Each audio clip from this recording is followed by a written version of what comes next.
Hello guys, এই দেখো সন্ধ্যার টিফিন বানাচ্ছি। আজকে কি বানাবো? চিড়া দিয়ে পোলাও বানাবো।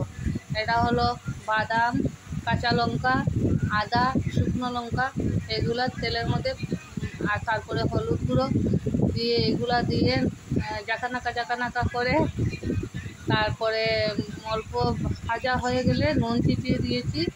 তারপরে তোমার অল্প চিনি দেব, এটার মধ্যে হালকা করে চিনি দেব। তারপরে এখন শিরা দিচ্ছি।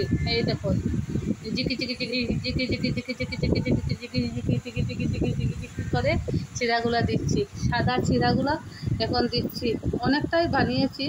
আর এই বানানোর পরে এগুলা তোমরা বানিয়ে খেয়ে দেখবে, অনেক টেস্টি হবে। এই আমি আজকে সন্ধ্যার টাইমে বানাচ্ছি। এরকম হঠাৎ হঠাৎ বানাই, খাবো সন্ধ্যার টিফিনে খাবো বলে।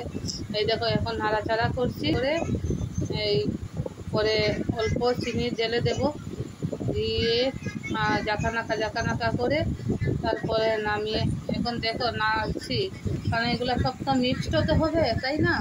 তার জন্য। আর এই হলো ফাইনাল লুক, দেখেছো কি সুন্দর লুক হয়েছে।